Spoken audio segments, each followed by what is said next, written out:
জনাব শামীম কামাল, আপনাকে স্বাগত জানাচ্ছি দুপুরে বাংলাদেশের আয়োজনে। শুরুতেই যেটি জানতে চাই, ইরান যুক্তরাষ্ট্র যে যুদ্ধবিরতি হলো, এটা কি সত্যিকার অর্থেই শান্তির শুরু নাকি সাময়িক কোনো কৌশলগত বিরতি? আপনাকে অসংখ্য ধন্যবাদ আমাদের সাথে নেওয়ার জন্য। এটা কোনো স্থায়ী ব্যবস্থা যে নয় এটা নিশ্চিত, বিকজ এটা একটা শর্তযুক্ত আলোচনা এবং সেখানে উভয় পক্ষ শর্ত দিয়েছে। এখন সবচেয়ে বড় যে বিষয়টা, এটা হচ্ছে বড় ধরনের একটা স্বস্তির নিঃশ্বাস ফেলেছে। আমার মনে হয় যে দ্বিতীয় বিশ্বযুদ্ধের পরে এরকম শ্বাসরুদ্ধকর পরিস্থিতি কখনো আসেনি এবং ডোনাল্ড ট্রাম্পের যে গৃহীত বা অনুসৃত পলিসি, ম্যাডম্যান পলিসি, সেটা ভয়ানক পরিণতির দিকে যাচ্ছিল। কিন্তু সেক্ষেত্রে পাকিস্তানের প্রধানমন্ত্রীর মধ্যস্থতায় বা পাকিস্তানের মধ্যস্থতায় যে আলোচনার বসতে রাজি হচ্ছেন, এটা ঠিক 1.5 ঘন্টা আগে তার ট্রুথ সোশ্যালে যেভাবে বলেছেন।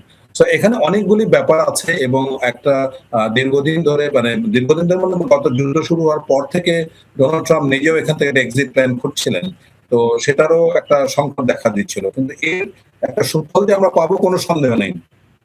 2 সপ্তাহের জন্য যে যুদ্ধবিরতি রাজি হয়েছে, সেখানে ডোনাল্ড ট্রাম্পের যে সুস্পষ্ট কথাগুলি ছিল, এটা কিন্তু প্রভিশনাল সিজফায়ার, এটা কোনো স্থায়ী কোনো সিজফায়ার না। এবং ইরান এখানে যে 10টি শর্ত দিয়েছে, শর্তগুলি কিন্তু খুবই কঠিন। ইরানের দিকে শতভাগ এটা পক্ষে যাবে কোনো সন্দেহ নেই, এবং এটাকে যদি মেনে নেয় তাহলে ডেফিনেটলি এটা মার্কিন যুক্তরাষ্ট্রের স্মরণকালের একটা কূটনৈতিক এবং নৈতিক পরাজয় হবে, কোনো সন্দেহ নেই।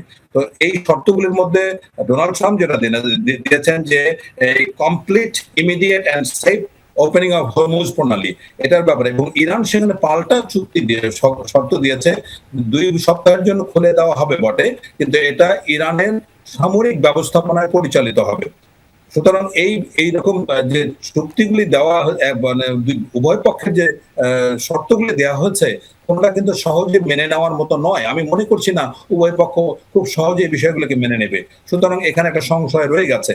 এর মধ্যে মার্কিন যুক্তরাষ্ট্রে আমরা যেটা দেখতে পাচ্ছি যে এদের অভ্যন্তরীণ রাজনীতিতে এটা নিয়ে বড় ধরনের একটা বেসামাল বা একটা মানে উন্মাদনা কাজ করছে।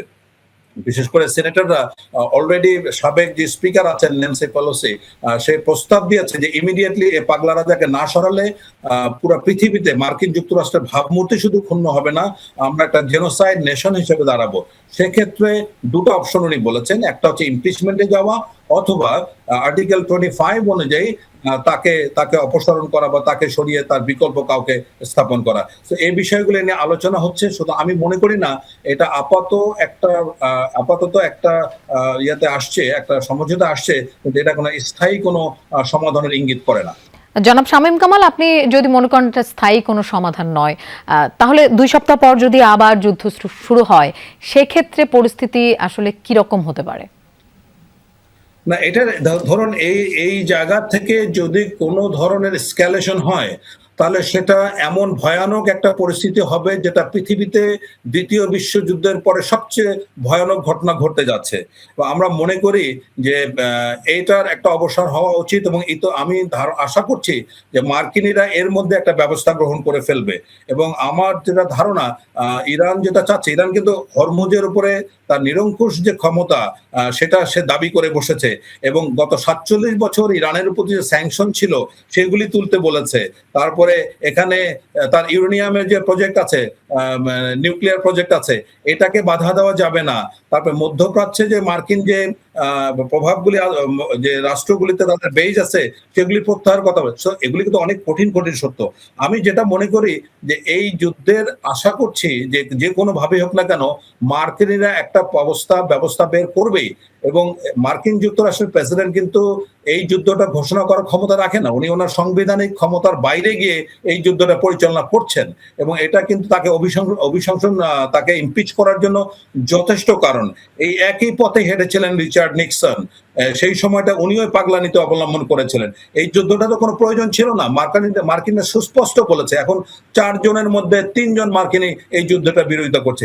এটার মধ্যে যেটা হচ্ছে, অনেকগুলি প্রভাব কিন্তু হবে। ফার্স্ট অফ অল, মধ্যপ্রাচ্যের পুরো প্যারাডাইম শিফট হবে, মধ্যপ্রাচ্যের আদল চেঞ্জ হয়ে যাবে। এটার পরে ইসরায়েল যে এককভাবে ইহুদি রাষ্ট্রের স্বপ্ন দেখছিল সেটারও সমাপ্তি হবে, ন্যাটো ভেঙে যাবে, মার্কিন যে ইউনিপোলার রাষ্ট্র ব্যবস্থা ছিল সেটা ভেঙে যাবে, এমনকি ডোনাল্ড ট্রাম্পের মানে ইমপিচমেন্ট বা তাকে অপসারণের জন্য পথ খোলা যাবে। সুতরাং এই জায়গাটাতে ডোনাল্ড ট্রাম্পের যদি মানে গুড সেন্স প্রেভেল বলে একটা কথা আছে, এটা যদি হয় তাহলে কিন্তু সব দিক থেকে একটা সুবাতাস বইতে পারে। অথবা এখন ভয়ঙ্কর এটা তো যুদ্ধটা শুধুমাত্র সামরিক যুদ্ধ নয়, এটা পুরো বিশ্ব অর্থনৈতিক ব্যবস্থার উপর প্রচন্ড ধরনের একটা ঝাঁকুনি পড়েছে। এবং আপনি দেখুন যে ইরানের যে আস্তে আস্তে মানে প্রথম আমরা কিছুই বুঝতে পারিনি, এবং আমি শিওর যে ডোনাল্ড ট্রাম্প নিজেও ভাবেননি যে ইরান এভাবে রিয়্যাক্ট করবে বা এই পর্যায়ে পৌঁছাতে পারে, এবং ইরানের সামর্থ্যটা যে কোন পর্যায়ে আছে এটা কিন্তু এখনো ঠাউর করা যাচ্ছে না।